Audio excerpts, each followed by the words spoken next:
Hi folks, I promised in a previous video that I would do a Q&A, and here I am. I'm going to do a Q&A, and these are all questions taken from the comments section on the videos that I've had over the past few weeks. Now I've got several questions here. I've got 5 questions on food smoking and 4 questions on curing. I think the questions on the curing are a little bit more detailed, so we'll get into those in a short while. I'll cover the smoking first, and out of all these questions today, one of you is going to win this dolly, and I'll choose that randomly and I'll discuss that at the end. Okay, so I'll put the questions up on the screen so that you can see them, and they are all on the channel if you want to go and have a look at some of the comments on some of the videos that we've got. So anyway, the first question I've got here is, I'm new to this cold smoking. My unit seems to work very well, and by that I think they're talking about their smoke generator, but it's a bit too small. I've been looking to make something that will last and not need to be attended to.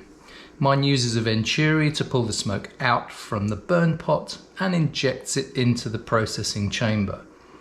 But its ash requires tending. I feel the burn should start at the top, along with air injection to exit the burn chamber at the bottom. What's your experience and opinion?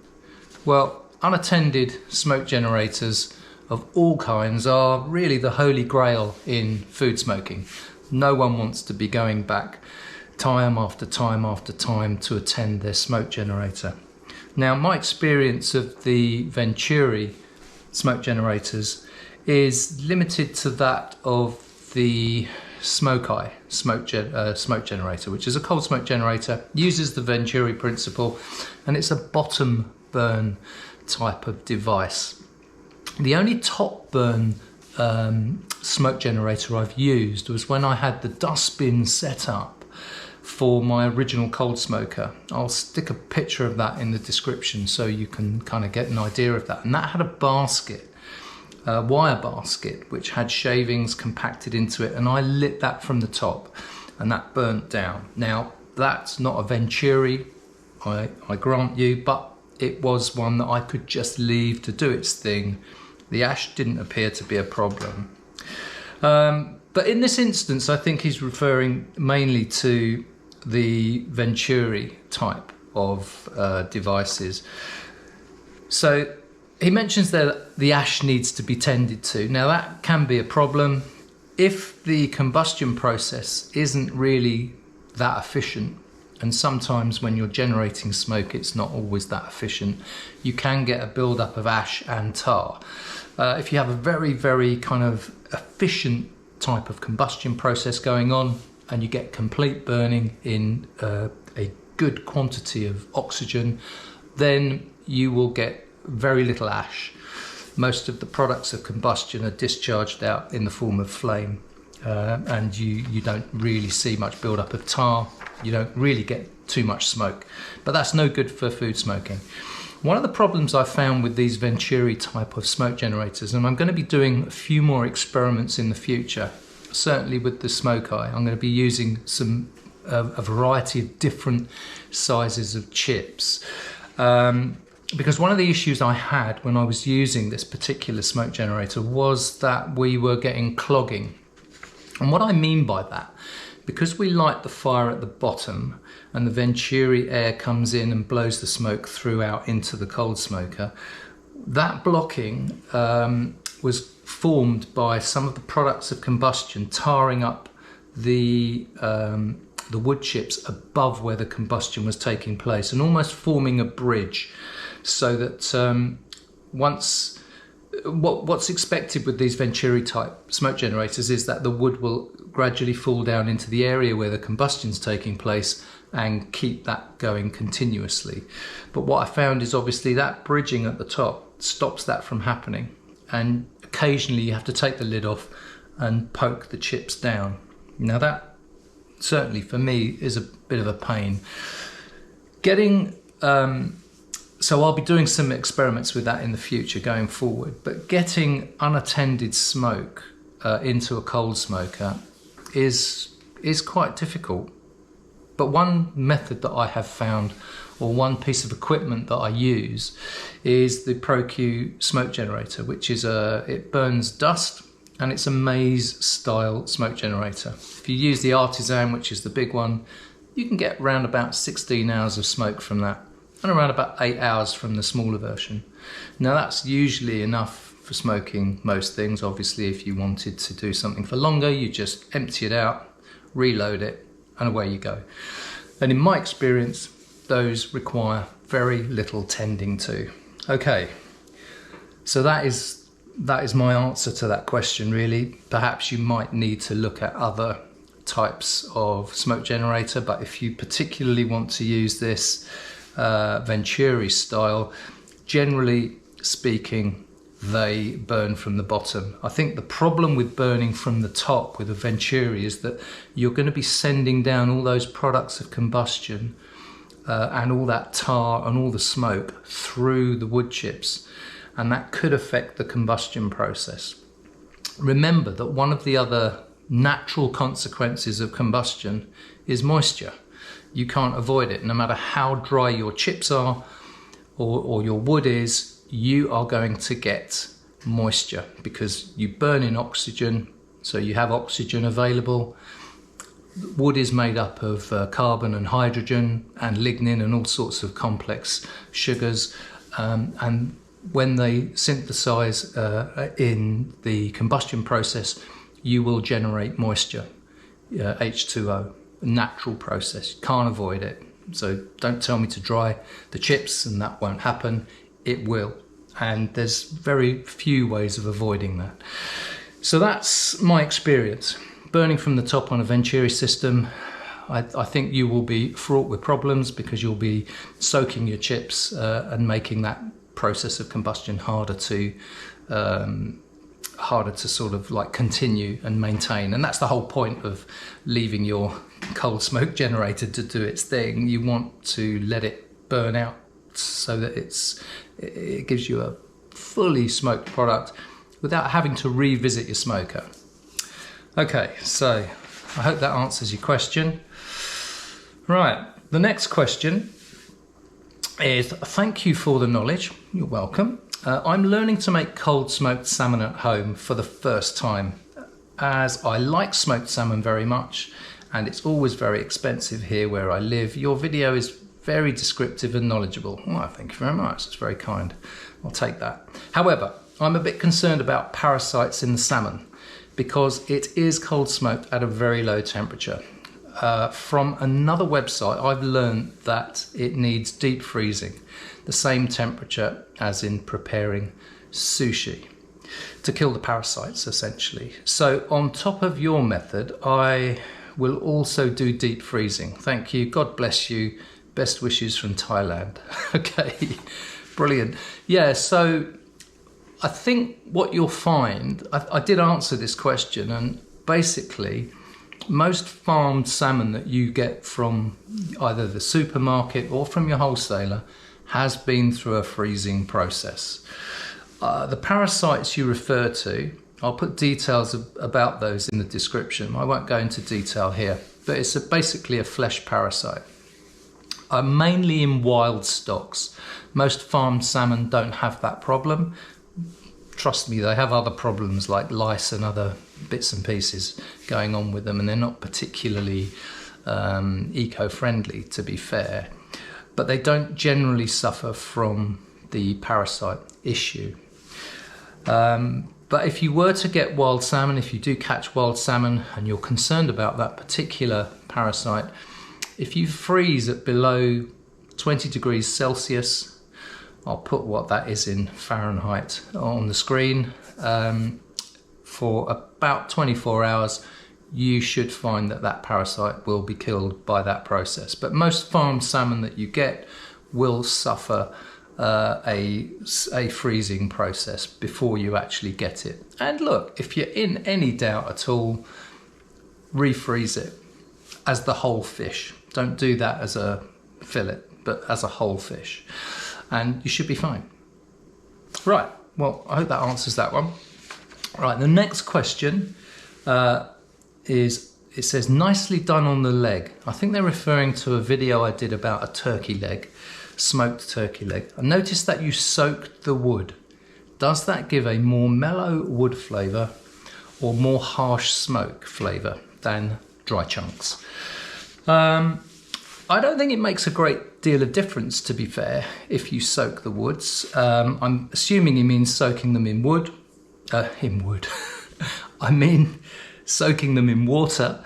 I don't think it makes a great deal of difference. The reason I say that is because the only reason I do it, and I haven't detected a difference in the type of smoke that I get from the wood, the only reason I do it really is to retard the smoking process, so to retard the combustion process so that the wood actually lasts longer. That's the only reason I do it. Now, I think some people, I used to get questions about soaking chunks of wood in things like beer and wine and all sorts of things like that. I would say don't waste your time doing that. And the reason I say that is because you won't get any discernible flavour from wood chunks that have been soaked in beer for a short period of time. Now, I do smoke with whiskey oak wood. That's different. You know, whiskey has been in the cask for many, many years and has literally become part of that oak chunk. So when you burn it, you get a really kind of like caramelly, sugary, burnt sugar aroma from it. So that's a different prospect. But even those I don't soak in water. I think the soaking process is purely to retard the combustion process so that you get a longer smoke. Okay, right. I think that's done. Okay. Right, so got one here. It says, what about doing some Arbroath style smokies, mate? Well, yeah, Arbroath Smokies. If I could get hold of, so for those of you that don't know what an Arbroath Smoky is, it's a hot smoked whole haddock, guts out obviously. What they used to do is tie them by the tails in pairs, hang them over wooden staves and smoke them in an oak barrel, hot smoked. What they would do is they would line the sides of the barrel with stones and the base, light a small fire, and then they'd put the staves over the top of the barrel with the fish hanging down into the barrel, cover the whole top with a burlap sack, and then pour water over that sack so that it raised the humidity and also generated steam so that you would cook those fish. And then they would be in there for about 20 minutes. You'd take them out and you'd have lovely hot smoked, oak smoked haddock. And these, you could eat them hot or you could allow them to cool down and flake them and use them in other dishes. I mean, they are absolutely stunning. If I can get hold of some oak barrels, that's definitely something that I would really like to do. I think getting hold of the whole haddock is the bigger issue, certainly down here in the south. So I'm in Milton Keynes in Buckinghamshire. That's quite south in the UK. Arbroath Smokies, well, Arbroath is in Scotland. They do a lot of haddock fishing up there. You really want to get the whole haddock to do that properly. So if I can get hold of some haddock, then I might do that. I might actually try doing that with some pollock. I'm going pollock fishing this bank holiday weekend down in Weymouth, so I might give that a go. But yes, that's something that I would really like to do. So it's on the list, big tick there. Right, last question on food smoking. I always hang my fish in the smoker. Do you think there is any difference to hanging them as against to laying them flat like you do, like I do? Just thought the smoke gets to the sides of the fish whilst hanging easier. Okay, that's an interesting question. So you'll find a lot of commercial smoked salmon producers will actually put their fish onto racks and smoke them on racks. The smokers that they generally use are driven by fans, so the smoke is ubiquitous within the smoker and therefore it gets everywhere. Now, if you're using like my cardboard box smoker, or you've got a smoker roughly the size of my original smoker, link in the description if you haven't seen the video of my original cold smoker, then I find hanging them in the upper reaches of the smoker, you will get smoke on them all over. Laying them flat, I think as the smoke cools, it settles onto a flat surface a lot more easier than it would do on a vertical surface, shall we say.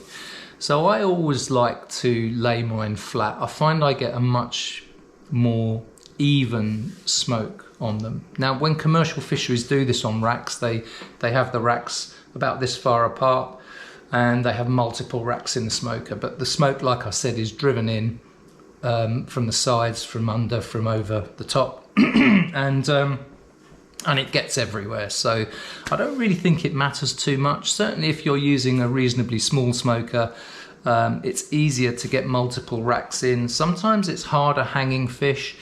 I find that if you've got the whole fish and then you're taking the sides off and you're keeping the gill plates on, so you've got some structure, it's easier to hang, and you've got some structure within the fish so that you're not going to pull the flesh through the strings and make a mess and have fish on the base of the smoker. That's not what you really want. So I think there's no discernible difference. I'm happy to hear what other people have got to say. If you've got any comments about the way you do it, please do leave them in the descriptions. Oh, one other thing about smoking. So I've just come back from Scotland. Great place for smoking up there. I can tell you some of their Scottish smoked salmon is unequalled, I think I will say. While I was up there, I met Clive, who's one of my subscribers on the channel. He was the guy that brought back the Smoke Eye cold smoke generator on his trips to Australia for me, and he also gave me a couple of bags of wood chips. Now this is Australian red gum. Now I'm going to try that. Apparently he did some, well actually he did text me to say that he smoked some almonds with that and it was amazing. This is rowan, or mountain ash as it's known in some countries, and it's a nice white wood. It looks a bit like beech or alder. I'm going to give that a go, and I shall report back on the channel in due course.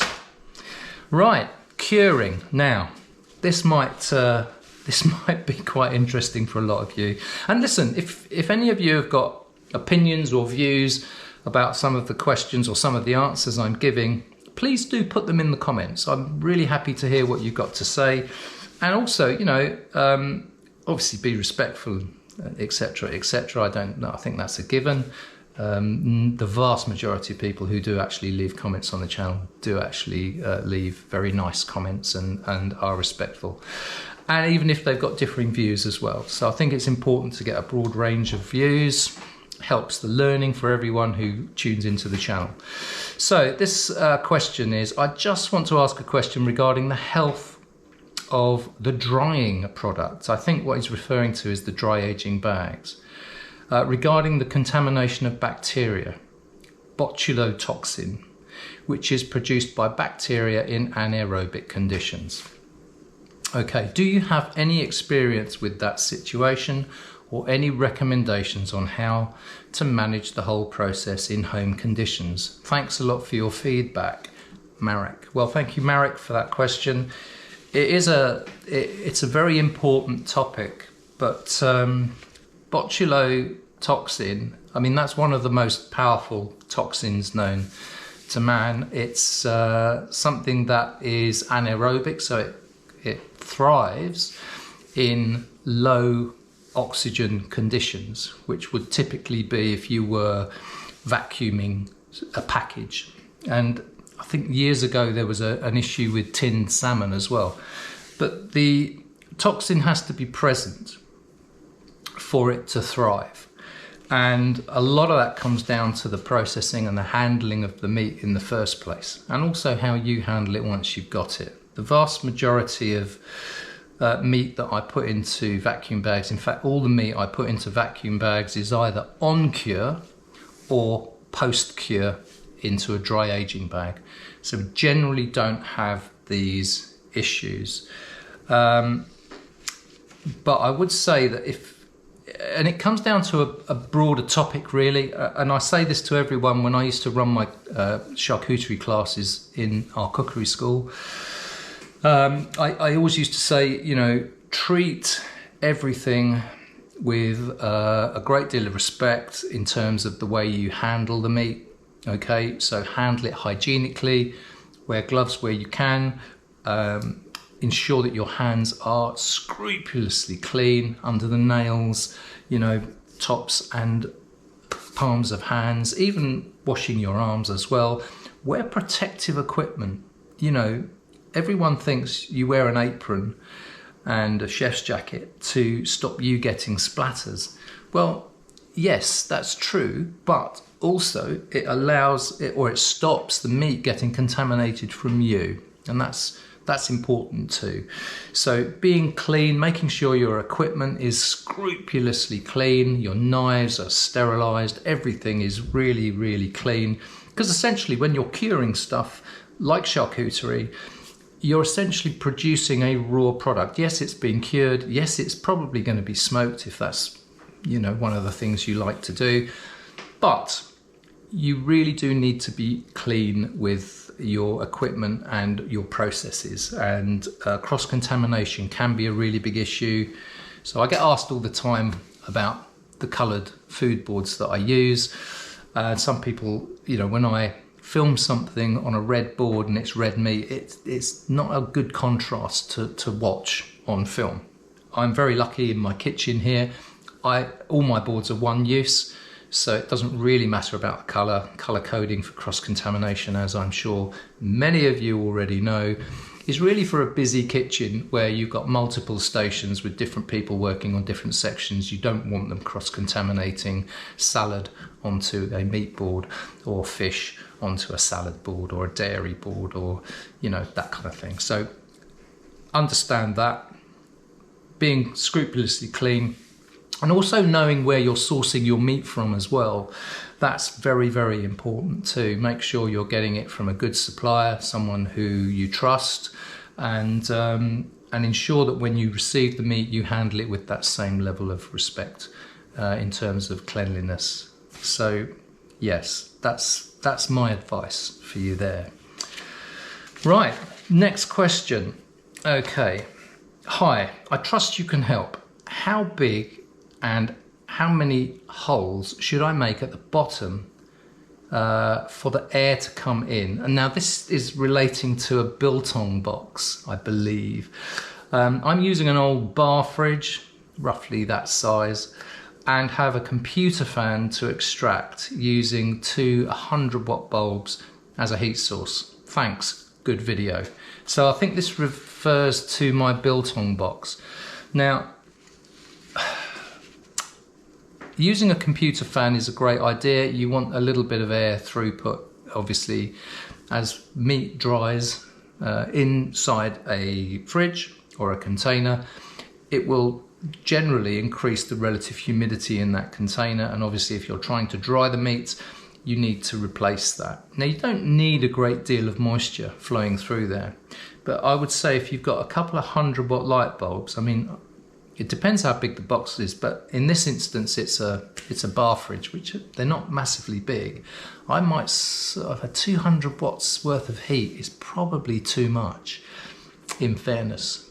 So I would probably rein that down to 50 watts perhaps, and I would have a couple of holes in the base. They don't have to be very big, and that will just allow that moisture to be taken out by the fan. So yeah, I would say that it doesn't need to be an equivalent hole to the size of the extract fan, if you know. So if you look at the video where I made some biltong, my extractor fan was sat on the top loose, but I used a piece of paper under that to regulate the amount of air being extracted out. Not only that, but the fan I was using had a couple of settings on it as well. and it allowed me to adjust the speed of that fan so it could extract at different rates. But so long as you've got a few holes in the base protected so that flies and bugs don't get in, you should be okay. It doesn't have to equal the size of the hole where the air's coming out. Right, okay, so the next question is, I'm a beginner in the charcuterie world and did a workshop about the topic using a special drying refrigerator which controls temperature and humidity. Your videos always use the dry aging bag method and show good results. Which is a preferable method, at least for beginners? Oh, so that's the question, I think. Which is a preferable method, at least for beginners? How different are the results, really? Can the drying bag method reach the same quality levels? And what are the differences between Umai bags, which is an American brand, and the ones I use? Is it just different brand or also a different technology? Thank you for your great videos. Well, thank you for the question. So, first of all, yes, traditionally aging would have taken place, or dry aging would have taken place in a barn or a cold environment. Generally speaking, dry aging used to take place in the colder months, certainly in temperate conditions in the UK that we have. You would have done it from, say, September, October onwards, right the way through to March, because that's our colder times. Now we've got refrigeration, we can do it throughout the year. Dry aging cabinets are traditionally quite expensive bits of kit, and not everyone can stretch to that in their budget. Dry aging bags are a great technology, and what they are a membrane. They're a bag which allows vapor to pass through them. They have high permeability to water vapor, which means that if you put a piece of meat in which has roughly a water activity of about 0.98, which is quite saturated, the moisture will be able to permeate through that bag to atmosphere and the meat will dry out. Now generally when the meat is in these bags, the bag is held on vacuum, really only so that the meat will have a very close contact with the bag and allow the bag's process to do what it does. And they work. They're absolutely brilliant. I love them. I've been using them for years. I have had a dry aging fridge. I don't have it anymore. We sold it a couple of years ago when we lost the cookery school because I didn't really have the space to have it at home. It was an expensive piece of kit. I mean, I think I paid around £4 for it. It wasn't cheap. Lovely piece of kit, and I'd have one tomorrow if I had the space. But for most people whose budget doesn't extend to one of those fridges, having dry aging bags, and they're not that cheap, I mean, but you know, compared to a 4,000 capital investment, they are reasonably cheap. These bags allow people at home to air dry things or dry age things. And people do it with steaks, sirloins, strip loins, rib of beef and all sorts of other cuts, whole ribeyes. And it allows them to get a enhanced product, enhanced in terms of flavour, enzyme breakdown, tenderness. They are great. Now the problem with dry aging meat in a traditional cupboard, I'll stick some images of meat being dry aged in a traditional cupboard. The problem you get is trim. So when these cuts come out, and they need to be processed so that we can actually eat them, they have to be trimmed. And in traditional dry aging cabinets, you get much higher levels of trim because obviously you get a dry crust on the outside that's exposed to atmosphere. You also get a lot more bacterial and yeast growth on the surface. So that can actually affect yield. So for every kilo, you may have to trim off about 200 grams. So you're left with, so you get an 80% yield. Now with dry aging bags, because you have the piece of meat in a bag under vacuum, drying out, you get much less bacterial growth on the surface. In fact, significantly less bacterial growth on the surface. You also get less drying of the meat on its surface because it's held in a bag. It tends to be done a lot more gently, and you end up with a more equal product.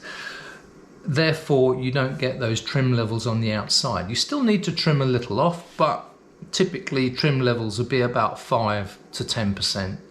So typically about half as much loss as you would if you were traditionally air drying them. So that's part A of that question answered, I think. In terms of quality levels, I think the quality level of meat from a traditional dry ager to a dry aged bag would be indistinguishable. You may get some slight flavour differences in traditional air drying because you have much higher levels of yeast and bacteria on the surface, and that does penetrate into the meat somewhat. So there could be some flavour differences there, but I think on the whole the differences are minimal. Right, what are the differences between Umai bags and the ones you use? Well, the simple answer to that is they are the same bag. It's just different branding. These bags come from Denmark. They are made by a one company in Europe and distributed around the world and sold under different brand names. And so the bags I use are identical to the Umai bags. Umai bags are just a brand name. I call mine smoke dust dry aging bags. There are a few other companies that sell them as well, but we distribute them throughout the whole of UK. We sell them to the market, we sell them to individuals, and we sell them to businesses as well. And they are great bags, and you know, we've been selling these since 2012, so they've been around a while. I mean, that's 12 years, and I know that they've been here a lot earlier than that. And I know for a fact, and I'm just looking at my computer here, Meat Science did a review, which is a peer-reviewed publication, volume 73, issue 4, August 2006. This is Meat Science, and it's page 674 to 679. Dry aging of beef in a bag, highly permeable to water vapor. And they were doing research on the quality and obviously the not just the quality but also the safety of use of these particular bags. And it doesn't actually say who makes the bags, but it terms it as a bag highly permeable to water vapor, which these are. So that research was conducted. It's there to read. I'll leave a link to that in the description. There's also a couple of other bits and pieces that I have, which I'll pop in the description as well. When I was working with the company to get these bags to market, they sent me some research that they did regarding the safety of them in terms of, you know, can germs pass through these bags? Can bacteria pass through the bags? And how safe is the meat in these bags? The one thing I would say about dry aging meat in these bags is that you can do it in a fridge. So long as you put the meat, once it's in the bag, on a rack, so you get air around the whole thing, you shouldn't really have too much of a problem with it. And all you need to do is monitor it for weight loss. And what I've found is if it does dry out too quickly, so I wouldn't recommend just doing a single steak. Buy a whole sirloin, you know, you'll pay a bit of money for that. But put the whole thing in a bag, one bag, not individual steaks in a bag because that's just a waste of bags. One large big strip loin in a bag, seal it, dry age it whole, and then cut it into individual steaks, and then you can freeze those in regular vacuum bags so that you can keep the product in good condition for when you need to use it. So that's my experience of those bags. I think they're pretty good. If you haven't used them before, give them a go. I'll leave a link in the description if you're in the UK and you want to buy some. We've got them on the website. Right, the last question. And this is another biltong question. Does the inside area of the box determine the size of the fan? And then there's some dimensions there, 57, 24, 36. I'm guessing, I mean, that could be centimeters or inches, I'm not sure. So those dimensions is my next box. Does the length of the biltong change the drying time? Looking at 14-inch strips of biltong to start, about 40 pounds worth in weight. Does the inside of the box determine the fan size? Not really. You only need a small airflow through there, so a little computer fan is really going to be good enough. But just make sure you have some room for air to come in so that you get this flow through. In terms of does the length of the biltong change the drying time? My answer to that would be, my initial gut feeling is that no. It's the cross-sectional area, it's the thickness of the meat which determines the drying time.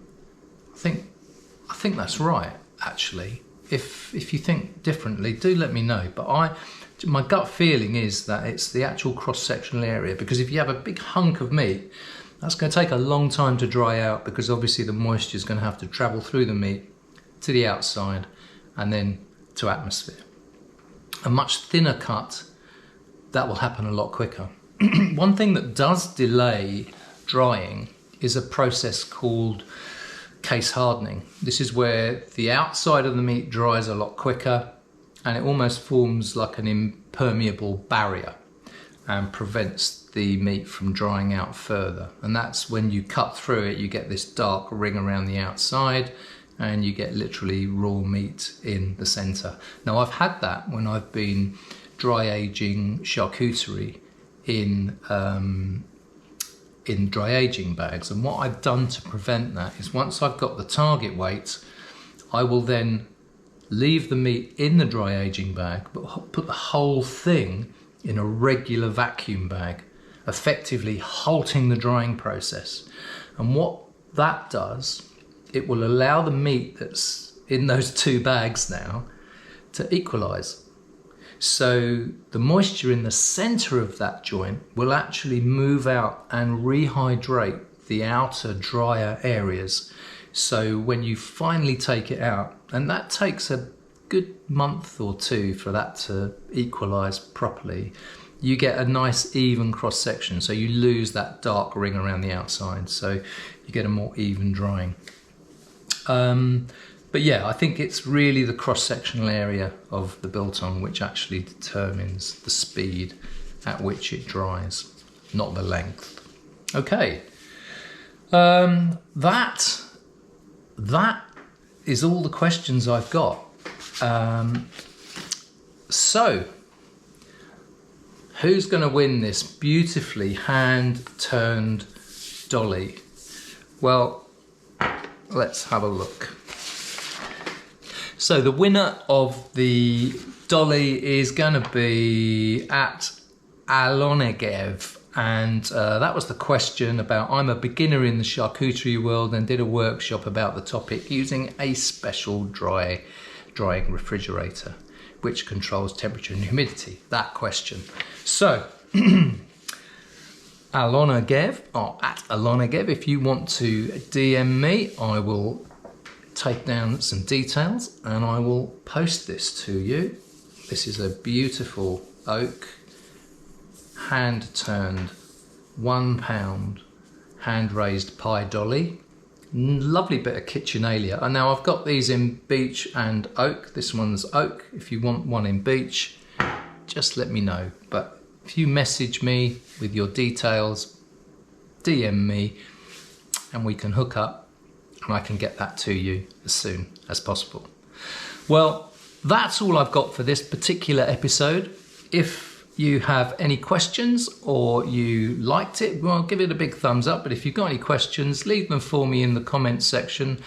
I think, as you've already noticed, if you have subscribed to the channel, then about 80% of you who are watching this haven't subscribed.